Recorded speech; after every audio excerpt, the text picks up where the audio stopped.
हरे कृष्णा। राधे राधे। कार्तिक मास महात्म का अध्याय 5। आज आप सुनेंगे। राजा पृथु ने कहा, हे मुनिश्रेष्ठ, नारद जी अपने कार्तिक मास के व्रत में जो तुलसी जी की जड़ में भगवान विष्णु का निवास बताकर उस स्थान की मिट्टी की पूजा करने को बताया है, अतः मैं श्री तुलसी जी के महात्म्य को सुनना चाहता हूँ। तुलसी जी कहाँ और किस प्रकार उत्पन्न हुई, यह बताने की कृपा करें। नारद जी बोले, हे राजन, अब आप तुलसी जी की महात्म्य कथा, उनके जन्म का प्राचीन इतिहास ध्यान पूर्वक सुनिए। एक बार देव गुरु बृहस्पति जी और देवराज इंद्र भगवान शंकर का दर्शन करने कैलाश पर्वत की ओर चले। तब भगवान शंकर ने अपने भक्तों की परीक्षा लेने के लिए जटाधारी दिगंबर का रूप धारण करके उन दोनों के मार्ग में अवरोध उत्पन्न किया। यद्यपि वह तेजस्वी, शांत, लंबी भुजा और चौड़ी छाती वाले गौर वर्ण अपने विशाल नेत्रों से युक्त तथा सिर पर जटा धारण किए वैसे ही बैठे थे, कदापि उन भगवान शंकर को ना पहचान कर इंद्र ने उनसे उनका नाम और धाम आदि पूछते हुए कहा कि क्या भगवान शंकर अपने स्थान पर है या कहीं गए हुए हैं। इस पर तपस्वी रूप भगवान शिव कुछ नहीं बोले। इंद्र को अपने त्रिलोकी नाथ होने का गर्व था। उसी अहंकार के प्रभाव से वह चुप किस प्रकार रह सकता है। उसने क्रोधित होते हुए उस तपस्वी को ढक कर कहा, अरे मैंने तुमसे कुछ पूछा है और तू उसका उत्तर भी नहीं देता है। अभी तुझ पर ब्रज का प्रहार करता हूँ, फिर देखता हूँ कि कौन उस दुर्मति की रक्षा करता है। इस प्रकार कहकर जैसे ही इंद्र ने उस जटाधारी दिगंबर को मारने के लिए हाथ में ब्रज लिया, वैसे ही भगवान शिव ने ब्रज सहित इंद्र का हाथ शतांबित कर दिया और विकराल नेत्र कर उसे देखा। उस समय ऐसा प्रतीत हो रहा था कि वह दिगंबर प्रज्वलित हो उठा है और वह अपने तेज से जला देगा। भुजाएं शतांबित होने के कारण इंद्र सहित दुखी होने के साथ साथ अत्यंत कुपित भी हो गया। परंतु उस जटाधारी दिगंबर को प्रज्वलित देख बृहस्पति जी ने उन्हें भगवान शंकर जानकर प्रणाम किया और दंडवत होकर उनकी स्तुति करने लगे। बृहस्पति भगवान शंकर से कहने लगे, हे दीनानाथ, हे महादेव, आप अपने क्रोध को शांत कर लीजिए और इंद्र के इस अपराध को क्षमा कीजिए। बृहस्पति जी के यह वचन सुनकर भगवान शंकर ने गंभीर वाणी में कहा, मैं अपने नेत्रों से निकाले हुए क्रोध को किस प्रकार रोकूं। तब बृहस्पति जी ने कहा, भगवान, आप अपना भक्त वत्सल नाम सार्थक करते हुए अपने भक्तों पर दया कीजिए। आप अपने इस तेज को अन्यत्र स्थापित कीजिए और इंद्र का उद्धार कीजिए। तब भगवान शंकर गुरु बृहस्पति जी से बोले, मैं तुम्हारी स्तुति से अत्यंत प्रसन्न हूँ। तुमने इंद्र को जीवन दान दिलवाया है। मुझे विश्वास है कि मेरे नेत्रों की अग्नि अब इंद्र को पीड़ित नहीं करेगी। बृहस्पति जी से इस प्रकार कहकर भगवान शिव ने अपने मस्तक से निकाले हुए अग्निमय तेज को अपने हाथों में ले लिया और फिर उसे क्षीर सागर में डाल दिया। इसके बाद भगवान शंकर अंतर ध्यान हो गए। इस प्रकार जिसको जानने की कामना थी उसे जानकर इंद्र तथा बृहस्पति अपने अपने स्थान को चले गए। इसके आगे का वृत्तांत आप अगले अध्याय में सुनेंगे। अब आप सुनेंगे भगवान कृष्ण और पागल बाबा की बहुत ही सुंदर कथा। उसके बाद आप सुनेंगे तुलसी चालीसा पाठ और तुलसी माता की आरती। कार्तिक की जो पंचमी, सुनो कथा का गान, पाप सभी हर लेते हैं, करता प्रभु कल्याण। कार्तिक पंचमी की कथा का मुख्य उद्देश्य हमें यह सिखाना है कि जीवन में सच्चाई और धर्म का मार्ग अपनाने से सभी पापों का नाश होता है। और आज की इस कथा के श्रवण से न केवल हम सबसे के पाप कटेंगे, बल्कि हमारे मन और आत्मा में एक नई ऊर्जा का संचार होगा जो हमें मोक्ष के मार्ग पर अग्रसर करेगा। आज की कथा से जुड़ी भावना यह है कि हमें अपने आचरण को सुधारने, ईश्वर भक्ति में ध्यान लगाने और संसार के मोह से दूर होने का संदेश हमें आज की इस कथा से प्राप्त होगा। हरे कृष्णा। इन्हीं सुविचार के साथ अब सभी का दिन सुख और मंगलमय हो। कान्हा जी का आशीर्वाद सदा आप और आपके परिवारजनों पर बना रहे। इससे पहले के सभी अध्याय सुनने के लिए और कमेंट्स में अपना आशीर्वाद, अपना प्यार देने के लिए आप सभी श्रोताओं का बहुत बहुत धन्यवाद। आज सुने आगे की कथा।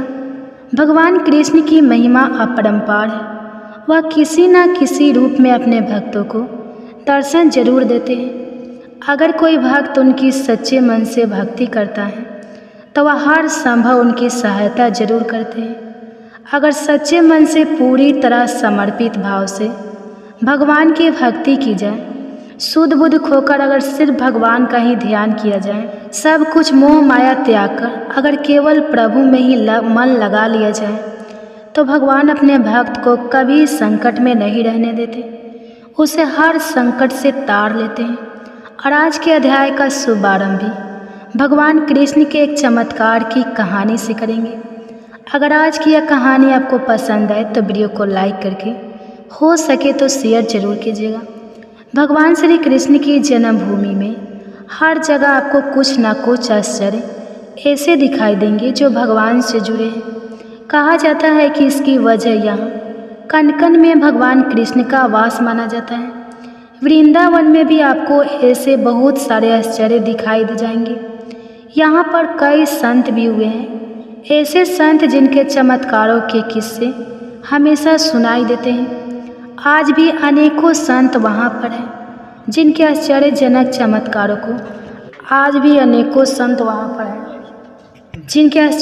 चमत्कारों को यहाँ आने वाले श्रद्धालु अक्सर देखा करते हैं। ऐसे ही एक चमत्कार है पागल बाबा का। मंदिर और उसके पागल बाबा और उनके इस मंदिर के निर्माण की कहानी बहुत ही दिलचस्प है, आप सभी को जरूर सुननी चाहिए। पागल बाबा मंदिर मथुरा वृंदावन मार्ग पर स्थित है। इसके बारे में कथा जनमानस में आज भी बहुत प्रचलित है। इसके अनुसार एक गरीब कृष्ण भक्त ब्राह्मण दिन भर ठाकुर जी का नाम जप करता। उसके पास जो कुछ भी था, या यूँ कहे कि जितना कुछ भी रूखा सूखा उसे मांग कर खाने को मिलता, वह उसे भगवान की मर्जी समझकर खुशी खुशी खा लेता और अपना जीवन बिता रहा था। एक बार उसे कुछ पैसों की आवश्यकता पड़ी तो किसी साहूकार से वह पैसे लेने के लिए गया। साहूकार ने उसे पैसे देते हुए कहा कि उसे यह पैसे जल्दी वापस करने होंगे। उसकी बात मानकर वह पैसे लेकर घर आ गया। अब वह ब्राह्मण हर महीने नियम से किस्त का हिसाब करके साहूकार के पैसे लौटाने जाता था। आखिरी किस्त के थोड़े दिन पहले ही साहूकार ने वसूली की एक पत्र उसके घर भिजवा दिया। यह देखकर ब्राह्मण बहुत परेशान हुआ और साहूकार से विनय करने लगा, लेकिन साहूकार नहीं माना। मामला अदालत में पहुंच गया। जज साहब अदालत में बैठे हुए थे। ब्राह्मण ने जज साहब से अनुरोध करते हुए कहा कि जज साहब, एक किस्त के अलावा उसने साहूकार का सारा कर्ज अदा कर दिया है और यह साहूकार झूठ बोल रहा है। मैंने तो हर महीने नियम से हिसाब करके किस्त चुकाई है। यह सुनकर साहूकार ने क्रोधित होकर दलील दी कि उसने कोई गलत व्यवहार नहीं किया है। जिस किसी के भी सामने इस आरोपी ने धन लौटाया हो, उसे अदालत में पेश किया जाना चाहिए। इतना सुनकर ब्राह्मण सोच में पड़ गया, क्योंकि साहूकार को जब जब धन लौटाया गया तब उसका कोई भी गवाह आसपास नहीं होता था। इस बारे में बहुत सोचते हुए ब्राह्मण को अंत में अपने भगवान की याद आई और गवाह के रूप में उसने भगवान कृष्ण का नाम ले लिया।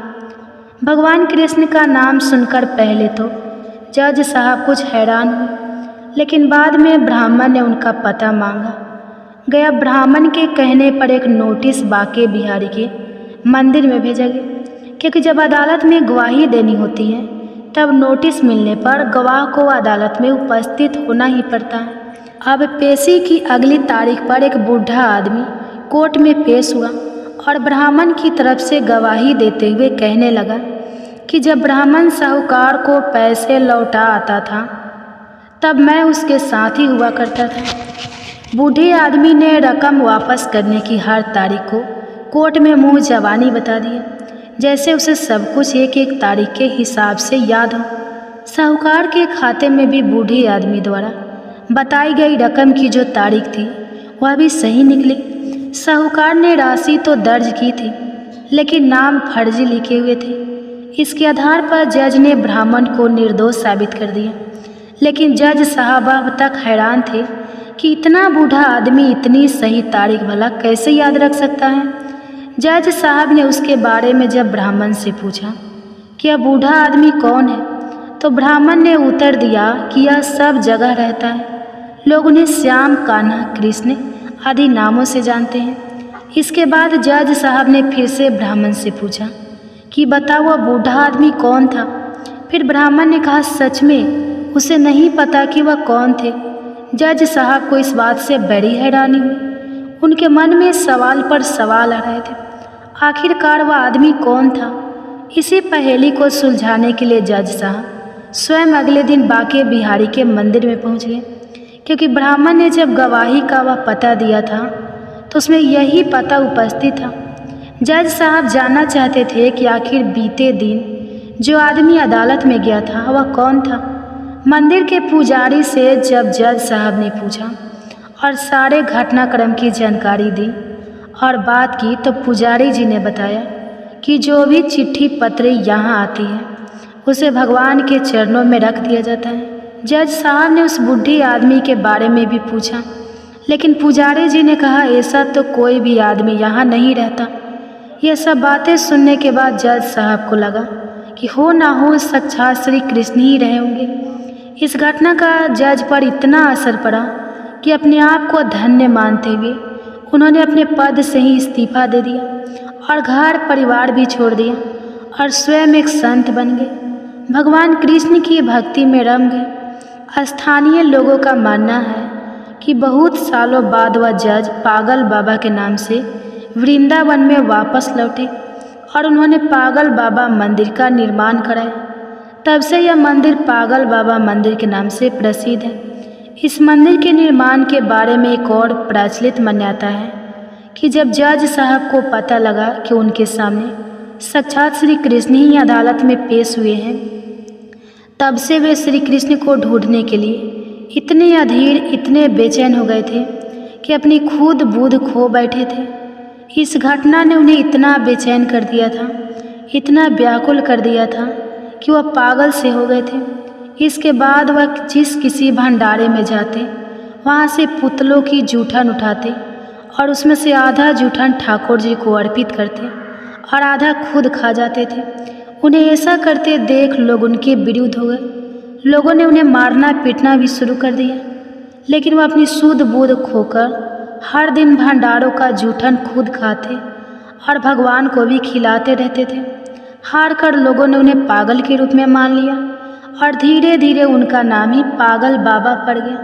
कहा जाता है कि उनसे परेशान होकर लोगों ने एक बार उनके खिलाफ एक योजना बनाई, जिसके अनुसार लोगों ने भंडारे में अपनी पतलों में से कुछ भी नहीं छोड़ा ताकि वह ठाकुर जी को जूठन ही न खिला सके। लेकिन पागल बाबा तो आखिर पागल बाबा ठहरे। उन्होंने उस सारी पतलों में से पोंछ पोंछ कर जितनी भी जूठन हो पाई उन सब का एक निवाला बना लिया और अपने मुंह में डाल लिया। लेकिन इस अपराधी में इस बार वह ठाकुर जी को भोग लगाना भूल गया। इस बात का एहसास होते ही बिना ठाकुर जी को भोग लगाए वे निवाला मुंह में रख गए हैं, तो उन्होंने अपने मुंह का जो निवाला था वह गले के नीचे जाने ही नहीं दिया। उन्हें लगा कि अगर वह पहले खा लेंगे तो ठाकुर जी का अपमान हो जाएगा, और अगर वह निवाला बाहर थूक दिया तो अन्न का अपमान हो जाएगा। अब वह निवाला मुंह में लेकर ठाकुर जी के चरणों का ध्यान करने लगे। तभी अचानक से बाल गोपाल एक सुंदर से लड़के के रूप में पागल बाबा यानी जज साहब के पास आया और बोला, क्यों आज मेरा भोजन खा गए? यह सुनकर जज साहब की आंखें आंसुओं से भर गई और बोले, ठाकुर जी बहुत बड़ी भूल हो गई है, माफ़ कर दो। ठाकुर जी ने भी मुस्कुराते हुए कहा कि आज तक तुमने मुझे लोगों का झूठा खिलाया है, किंतु आज अपना ही झूठा खिला दो। जज साहब की आंखों से आंसू रुकने का नाम ही नहीं ले रहे थे। कहते हैं कि इस घटना के बाद से जो पागल बाबा थे उनके मानने वाले लोगों की संख्या बढ़ने लगी। इसके बाद बाबा ने एक विशाल मंदिर की प्रस्थापना का प्रण लिया और विशाल भंडारे का आयोजन किया अपार जन समूह उमड़ा, लेकिन बाबा का भंडार खाली होने का नाम ही नहीं ले रहा था। बाबा ने मंदिर में एक विशाल रसोई बनवाई और मंदिर के नीचे विशाल भंडार घर बनवाया। उसी समय आयकर विभाग ने छापा मारा कि इतना अनाज और भंडारे का सामान कहाँ से आ रहा है। बाबा का चमत्कार तभी हुआ जब पूरी टीम भंडार घर में घुसी तो उसे वहाँ कुछ भी नजर नहीं आया और वह आश्चर्यचकित हो गए कि जब यहाँ कोई सामान ही नहीं है तो इतना विशाल भंडारा कैसे चल रहा है। हैरान परेशान होकर आयकर के अधिकारी वहाँ से चले गए। पागल बाबा को समर्पित यह विशाल मंदिर आज भी वृंदावन में मौजूद है। कहा जाता है कि यहाँ से कोई भी भक्त खाली हाथ नहीं जाता। यहाँ भक्तों की हर मनोकामना पागल बाबा और उनके कन्हैया जी जरूर सुनते हैं। तो कैसी लगी आपको आज की यह कहानी? अब सुनिए आगे का अध्याय। और आज के अध्याय के अंत में भी आप श्री तुलसी चालीसा पाठ और तुलसी माता की आरती सुनेंगे, क्योंकि कार्तिक के महीने में हर दिन नियम से तुलसी चालीसा का पाठ और तुलसी माता की आरती गानी चाहिए। इससे पहले के अध्याय में जब भगवान श्री कृष्ण ने सत्यभामा जी को उनके पूर्व जन्म का वृत्तांत सुनाया, तब यह कथा सुनकर समस्त ऋषि मुनियों ने श्री सूत जी महाराज से कहा, हे सूत जी महाराज, अब आप कृपा करके कार्तिक मास और तुलसी जी के महात्म्य का भी वर्णन कीजिए। तब सूत जी बोले, हे ऋषियों, जो प्रश्न आपने मुझसे किया है यही प्रश्न राजा पृथु ने नारद मुनि से किया था, और जो उत्तर नारद जी ने महाराज पृथ्वी को दिया था वही आज मैं आपको सुना रहा हूँ। सो आप सब एकाग्रचित होकर सुनो। एक दिन राजा पृथु ने श्री नारद जी से पूछा, हे देवर्ष, भगवान को तुलसी इतनी प्यारी क्यों है? आज कृपा करके इसका महात्म्य सुना दीजिए। राजा पृथु की बात सुनकर देवर्षि नारद कहने लगे, एक समय देवराज इंद्र बहुत से देवताओं और अप्सराओं सहित देवों के देव श्री महादेव जी के दर्शनों को कैलाश पर्वत पर गए। वे सभी जब कैलाश पर्वत पर पहुँचे तो उन्होंने भारी आकार और भयंकर नेत्रों वाले एक विशाल काय पुरुष को देखा। तब देवराज इंद्र ने उससे पूछा, तू कौन है और भगवान शिव कहाँ है? देवराज इंद्र के कई बार पूछने पर भी उसने कोई उत्तर नहीं दिया तो देवराज को बड़ा क्रोध आया। क्रोध के मारे देवराज इंद्र ने अपना ब्रज उसके कंठ पर दे मारा, जिससे उसका कंठ नीला हो गया, परंतु साथ ही इंद्र का ब्रज भी भस्म हो गया। फिर उसकी आंखों में प्रचंड ज्वाला प्रकट हुई। उस समय यह सब प्रतीत हो रहा था मानो यह ज्वाला देवराज इंद्र सहित सारे संसार को जलाकर भस्म कर देगी। ऐसी भयानक परिस्थिति देखकर देवगुरु बृहस्पति जी तथा ये देवराज इंद्र आदि सभी देवता नतमस्तक होकर भगवान शिव की स्तुति करते हुए कहने लगे, हे देवों के देव श्री महादेव, त्रिपुरासुर और आघासुर का विनाश करने वाले, हे त्रिपुरारी अंगहारी, आपको बारंबार नमस्कार है। हे सूर नर मुनि की रक्षा करने वाले, आपको नतमस्तक प्रणाम है। देवर्षि नारद ने कहा, हे राजा पृथु, इस प्रकार देवताओं की स्तुति सुनकर श्री महादेव जी ने समस्त ब्रह्मांड को भस्म कर देने वाली अग्नि को शांत कर दिया और कहने लगे, हे देवतागणों, मैं आप सबकी स्तुति सुनकर अत्यंत प्रसन्न हूँ, सो आप सब कोई वर मांगिए। तब समस्त देवताओं सहित देवगुरु श्री बृहस्पति जी ने क्षमा दान मांगा और कहा कि हे देव, जो सूर्यराज से अपराध हुआ है उसके लिए क्षमा प्रदान कीजिए। श्री बृहस्पति जी की स्तुति सुनकर पुनः देवाधिदेव श्री महादेव जी कहने लगे, मैंने इंद्र का अपराध क्षमा कर दिया और जीवन दान भी दे दिया। हे बृहस्पति जी, आज से आपका नाम भी अमर होगा।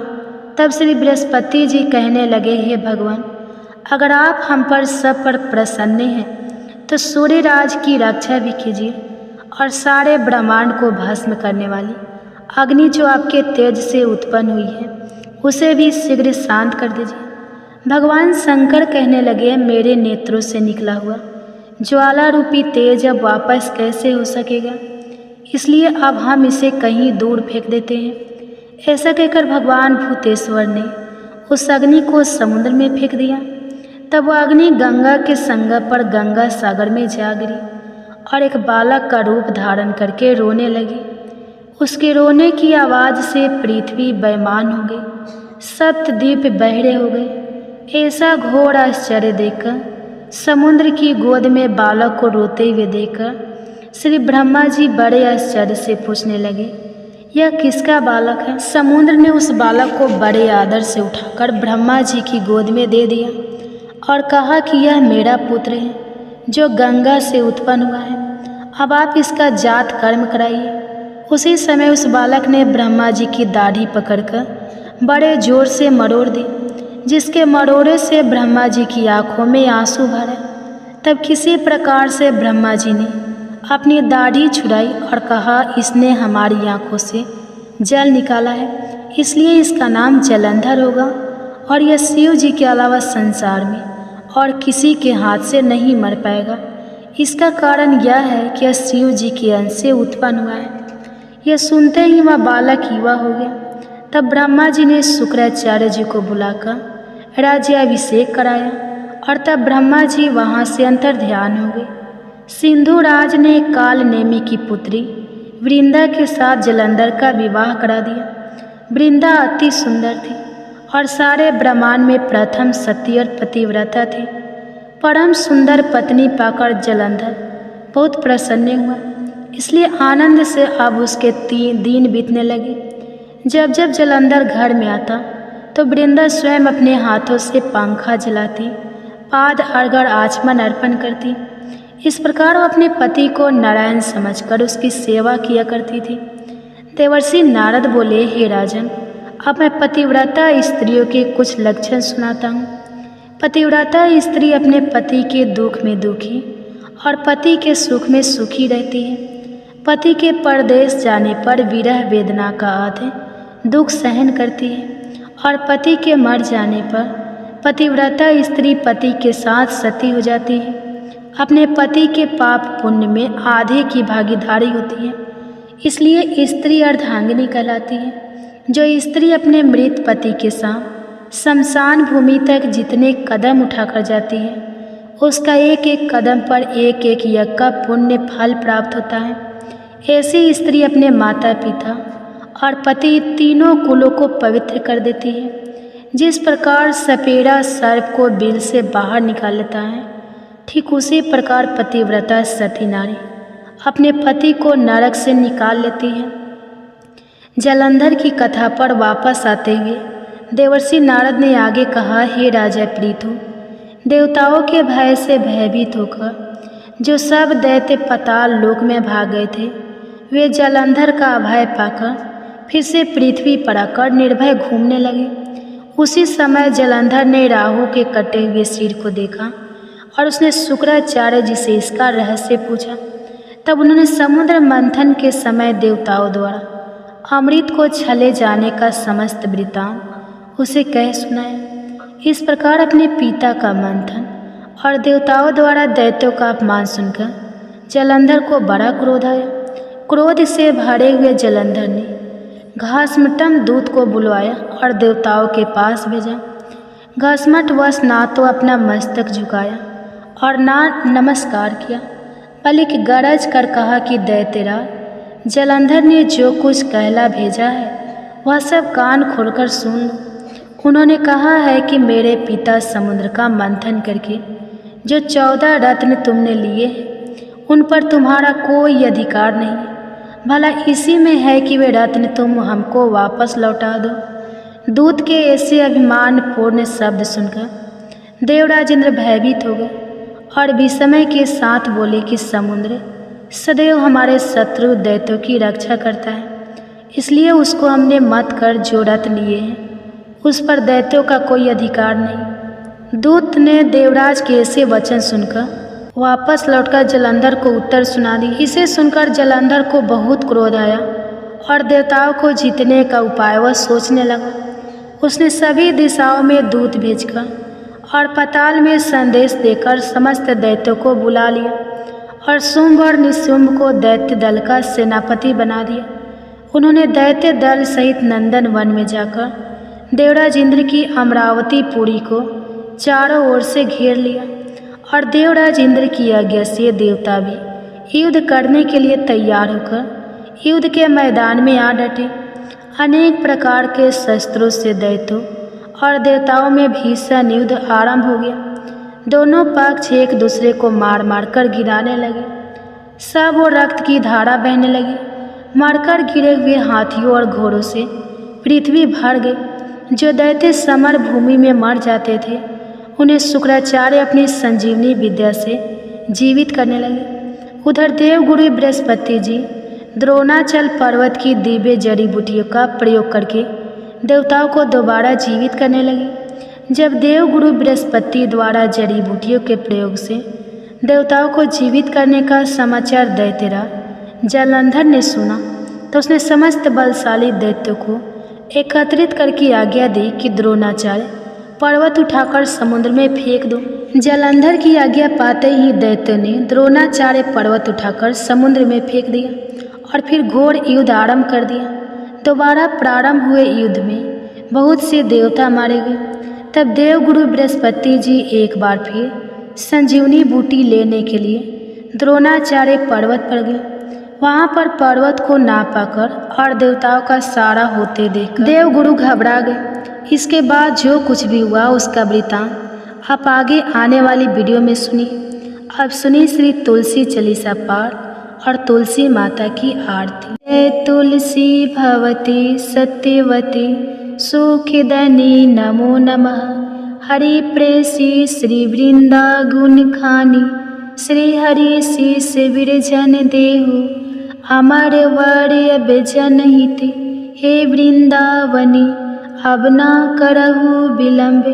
धन्य धन्य श्री तुलसी माता महिमा अगम सदा श्रुति। गाता हरि के प्राणों से तुम प्यारी हरहि हेतु किन हो तपरी। जब प्रश्न है दर्शन दीन हो तब कर जोरु विनय उसकी हो। हे भगवंतम कंत मम होए दीन जानी जान छाड़ छ।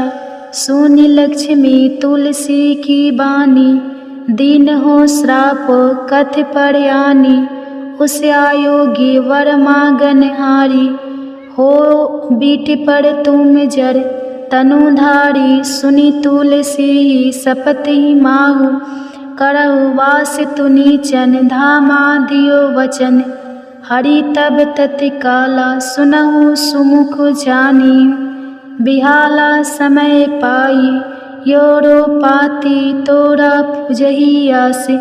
वचन सत्य मोरा तब को कुल मह गोप सुदामा। तू भई तुलसी दामा कृष्ण रास लीला के माही राधे सके प्रेम लाखे नाही। दियो श्राप तुलसी तत्काल नर लोक कहीं तुम जन्म हो। यो बाला यो गोप बह दानव राजा शंख चूर्ण नामक सिर ताजा। तुलसी भता सुखी नारी परम सती गुण रूप अगारे अस दवे कल्पवती। जब गए कल्प तृतीय जन्म तब भय हो वृंदा नाम भयो। तुलसी को असुर जलंधर नाम पति को कर अति बंद अतुर बल। धामा किन्हा शंकर से संग्रामा जब निज सने सहित शिव हारे। मरही ना तब कर हर की पुकारे। पतिव्रता वृंदा थी नारी को ना सके पतही संगहारी। तब जलंधर ही भेष बनाई वृंदा ढिग हरि पहुँचो जा। शिव हित लही करी कपट प्रसंग कियो सतीत्व धर्म तो ही भंगा भयो। जलंधर कर संगहारा सुनी उर्सो के उपारा ही छन की दियो कपट। हरि तारी लखी वृंदा दुख गिरा उचार जलंधर जस हते। अभीता सोई रावण दस हरहि सीता। आस प्रस्तर सम हृदय तुम्हारा धर्म खंड माँ में पति ही सहारा, यही कारण लही श्राप हमारा होए तनुपासन। तुम्हारा सुनी हरि तुरंत ही वजन, उचार दियो श्राप बीना, विचारो लखे नानी जी कर तू। तपति को लन हियो जब पार्वती को जरमति, तू अस हो जर रूपा, जग मह तुलसी बिटपे अनूपा। धगवर रूपे हर साली ग्रामा, नंदी गंडक बिच लालामा। जो तुलसी दल हम ही चढ़ाई है, सब सुख भोग परम पद पाई है। बिन तुलसी हरि जलत शरीरा, अतिशय उठत शीस उड़े पीरा। जो तुलसी दल हरि सिर धारित, सहस्त्र घट अमृत डारित। तुलसी हरि मन रंजन, हारी रोग दोष दुख भंजन। हारी प्रेम सहित हरि भंजन, निरंतर तुलसी राधा में नाही। अंतर व्यंजन हो 56, हो प्रकार बीन तुलसी दल ना हरहि। प्यारा सकल तीर्थ तुलसी तर छाही लह दे, मुक्ति जन संशय नाही कवि सुंदर। एक हरि गुण गावत, तुलसी ही निकट सहसे गुने पावत। बसत निकट दुर्वासा, धामा जो प्रयास ते पूर्व ललामा पाठी करही। जो नित नर नारी होई, सुख भाषा ही त्रिपुरारी। तुलसी चलीसा पढ़ी, तुलसी तरु गिरिधारी। दीपदान करी पुत्र फल पावा, बंध नारी सकल दुख दरिद्र हरि। हारि परम प्रसन्न आसी, धन जन गही। कर बसही पूर्णात्रही, अभिमत फल जगत। महिला ही पूर्ण सब काम कज दलही। तुलसी तक सहज बसही, हरि राम तुलसी महिमा। नाम लख तुलसी सुत सुखी, राम मानस चालीसा। रचो जग मह तुलसी दास, प्रेम से बोली तुलसी महारानी की जय। जय तुलसी महारानी नमो नमः, हर की पटरानी नमो नमः। तुलसी महारानी नमो नमः, धन्य तुलसी पुरन तप कीनो।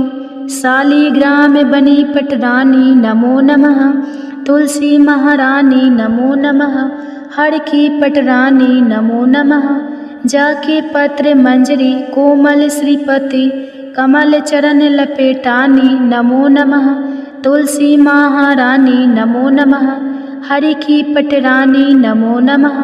कौन महीने बोई रानी, तुलसा कौन महीने हुई हरियाली। नमो नमः तुलसी महारानी नमो नमः, हर की पटरानी नमो नमः। कौन महीने हुई तेरा पूजा, कौन महीने हुई पटरानी नमो नमः। तुलसा महारानी नमो नमः, आषाढ़ मास में बोई रानी तुलसा। सावन महीने हुई हरियाली नमो नमः।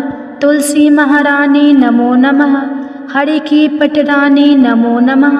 कार्तिक मास में हुई तेरी पूजा, मंगशीर मास हुई पटरानी नमो नमः। तुलसी महारानी नमो नमः, हर की पटरानी नमो नमः। धूप दीप नैवेद्य आरती, पुष्पन की वर्षा बरसानी नमो नमः। तुलसी महारानी नमो नमः, हरि की पटरानी नमो नमः। 56 भोग 36 व्यंजन, बिन तुलसी हरि एक न मानी नमो नमः। तुलसी महारानी नमो नमः, हरि की पटरानी नमो नमः। जो तुलसी को सवेरे गाए, श्री कृष्ण के दर्शन पाए नमो नमः। तुलसी महारानी नमो नमः, हर की पटरानी नमो नमः। जो तुलसी को दोपहर गाए, खीर खांड का भोग लगाए नमो नमः। तुलसी महारानी नमो नमः, हरि की पटरानी नमो नमः। जो तुलसी को सांझ को गाए, श्री कृष्ण की आरती उतारे नमो नमः। तुलसी महारानी नमो नमः, हरि की पटरानी नमो नमः। जो तुलसी को रात को गाए, श्री कृष्ण के चरण दबाए नमो नमः। तुलसी महारानी नमो नमः, हरि की पटरानी नमो नमः। सब सखी मैया तेरा यश गावे, भक्ति दान दीज महारानी नमो नमः। तुलसी महारानी नमो नमः, हरि की पटरानी नमो नमः। तुलसी महारानी नमो नमः, हरि की पटरानी नमो नमः। एक बार एक बूढ़ी माई थी जो चतुर्मास में पुष्कर स्नान किया करती थी। उनका एक बेटा और बहू थी। एक दिन बूढ़ी माई ने अपनी बहू को फलाहार बनाने को कहा तो बहू ने खाली टिफिन रख दिया। बेटा माँ को पहुँचाने के लिए पुष्कर गया तो रास्ते में एक जगह पर बेटा माँ से बोला, माँ फलाहार कर लो। जहाँ पानी मिला वहीं पर वह बूढ़ी माई अपने बेटे के साथ फलाहार करने बैठ गई तो भगवान की कृपा से खाली टिफिन फलों से भर गया। माँ ने फलाहार कर लिया और बेटा पुष्कर में माँ के रहने के लिए झोपड़ी बनाकर वापस घर आ गया। रात में बूढ़ी माई के दरवाजे पर सावन मास आया और दरवाज़ा खटखटाकर बोला, बूढ़ी माई दरवाज़ा खोल। तब बूढ़ी माई ने पूछा, आप कौन हैं? तो सावन मास ने कहा, मैं सावन मास हूँ। बूढ़ी माई ने तुरंत दरवाज़ा खोल दिया। बूढ़ी माई ने भगवान शिव और देवी पार्वती की पूजा अर्चना की, बेलपत्र से अभिषेक किया। जाते समय सावन मास ने बूढ़ी माई को खूब आशीर्वाद दिया और झोपड़ी की एक दीवार सोने की हो गई। इसके बाद भाद्रपद मास आया। उसने भी दरवाज़ा खोलने के लिए बूढ़ी माई से कहा। बूढ़ी माई ने दरवाज़ा खोला, सत बनाकर कजरी तीज मनाई। भाद्रपद मास ने बूढ़ी माई को आशीर्वाद दिया और झोपड़ी की दूसरी दीवार भी सोने की हो गई। फिर आश्विन मास आया और उसने भी दरवाज़ा खटखटाकर खोलने को कहा। बूढ़ी माई ने दरवाज़ा खोला, पितरों का तर्पण कर ब्राह्मण भोज कराकर श्राद्ध किया। फिर नवरात्रि में माँ दुर्गा को अखंड ज्योति जलाकर प्रसन्न किया। सत्य के विजय दिवस के रूप में और बुराई के अंत की खुशी में दशहरा मनाया। आश्विन मास ने जाते समय प्रसन्न होकर बूढ़ी माई की झोपड़ी की तीसरी दीवार भी बहुमूल्य हीरे रत्नों से जड़ दी और बूढ़ी माई को सदैव प्रसन्न रहने का आशीर्वाद दिया। इन सब के बाद कार्तिक मास आया। उसने भी बूढ़ी माई को दरवाज़ा खोलने को कहा। बूढ़ी माई ने दरवाज़ा खोला, अति प्रसन्न मन से कार्तिक स्नान किया, दीप दान कर दिवाली, गोवर्धन पूजा, भैया दूज, गोपाष्टमी, आंवला नवमी मनाई। कार्तिक मास ने जाते समय आशीर्वाद दिया और झोपड़ी के स्थान पर महल बन गया। बूढ़ी माई अब गरीबों की सेवा कर भजन कीर्तन में अपना समय बिताने लगी। कुछ समय बाद बेटा जब अपनी माँ को लेने आया तो माँ और झोपड़ी को पहचान नहीं सका तो पड़ोसियों से पूछा। जब पड़ोसियों ने बताया तो बेटा माँ के चरणों में गिरकर बोला, माँ घर चलो। और सारे सामान के साथ वो अपनी माँ को घर लिवा लाया। सासू माँ के ठाठ देखकर बहू के मन में लालच आ गया और उसने अपनी माँ को भी पुष्कर छोड़कर आने को कहा तो उसका पति अपनी सास को भी पुष्कर में छोड़ आया। परंतु बहू की माँ की धर्म कर्म में बिल्कुल भी रुचि नहीं थी। वह तो 4 समय भोजन करती और दिन भर सोती।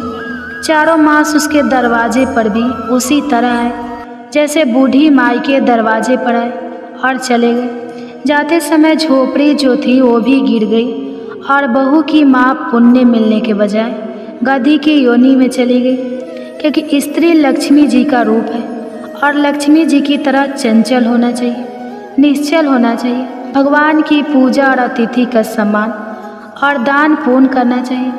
कुछ समय बाद बहू ने अपने पति से कहा कि जाओ और माँ को लिया लाओ। जब जवाई सास को लेने गया तो वह कहीं नहीं मिली। लोगों से पूछने पर लोगों ने बताया कि तेरी सास धर्म कर्म कुछ भी नहीं करती थी, बस खाती थी और सोती थी, जिससे वह गधी योनि में चली गई। जवाई ने देखा कि एक गधी वहाँ पर खड़ी हुई है तो जमाई अपनी सास यानी उस गधी को बांधकर घर ले आए और उसकी पत्नी ने पूछा, मेरी माँ कहाँ है?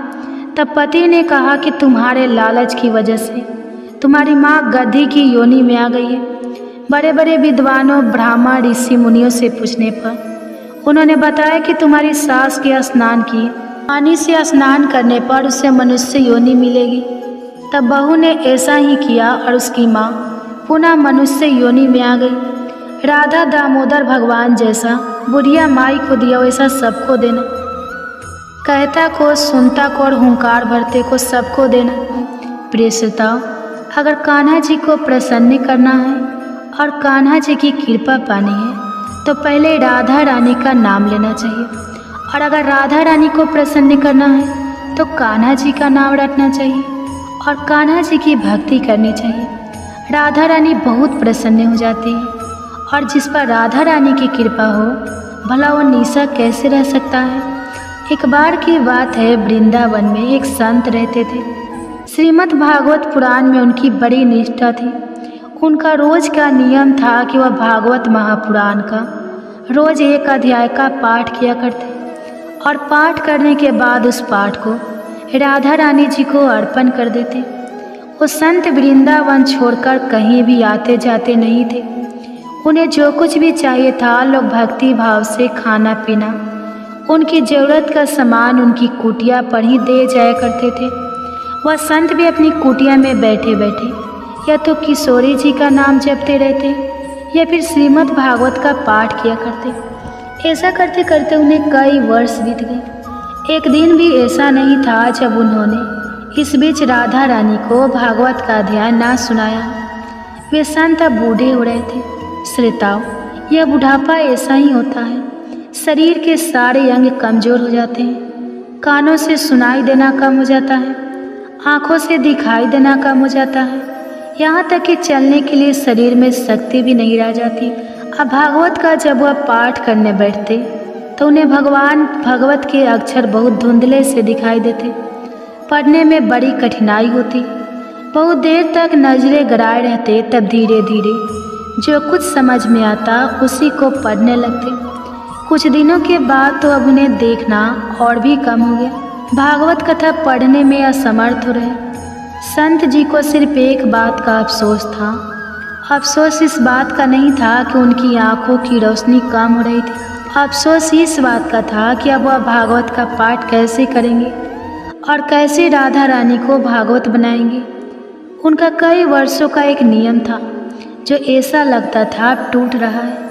ऐसा लगता था जैसे अब वो इस नियम का पालन नहीं कर पाएंगे। हर समय उनके मन में बस यही दुख रहता कि अब मैं राधा रानी को भागवत कैसे सुना पाऊंगा। अब एक दिन की बात है, उन्होंने भागवत की पुस्तक निकाली और पढ़ने का प्रयास किया, लेकिन सारे अक्षर धुंधले दिखाई रहे थे। उन्हें एक भी अक्षर समझ में नहीं आया। बड़े दुखी हो गए और दुखी मन से अब वे भगवान कृष्ण को याद करने लगे कि प्रभु, मैं इतने दिनों से भागवत का पाठ कर रहा हूँ, आपने आज ऐसा क्यों किया बताइए। अब मैं राधा रानी को पाठ कैसे सुनाऊंगा। और यह सोच कर और भगवान को याद करते करते वह रोने लगे। रोते रोते सारा दिन बीत गया, शाम हो गई। यहाँ तक कि दुख के मारे संत जी ने उस दिन कुछ भी नहीं खाया पिया, क्योंकि उनका रोज का नियम था कि जब तक वह भागवत का एक पाठ राधा रानी को सुनाकर उन्हें समर्पित नहीं करते वह भोजन ही नहीं करते थे, ना ही पानी पीते थे। जब शाम हो गई तभी उनके दरवाजे पर एक दस्तखत हुई। किसी ने दरवाज़ा खटखटाया और एक तो संत जी को वैसे ही कम दिखाई दे रहा था।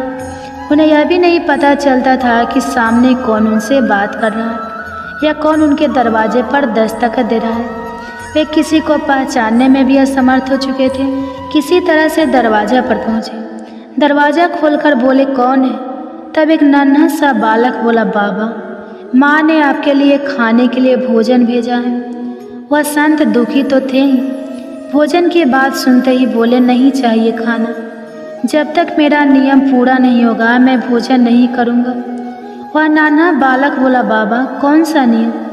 अब ऐसा लगा मानो उन संत को अपना दुख बांटने वाला कोई मिल गया हो। सुबह से शाम हो गई। उनके मन में जो भारी दुख था वे उसी बालक को सुनाते हुए बोले, बेटा, मैं रोज़ अपनी राधा रानी को भागवत का एक पाठ सुनाया करता हूँ और उसके बाद ही कुछ खाता हूँ।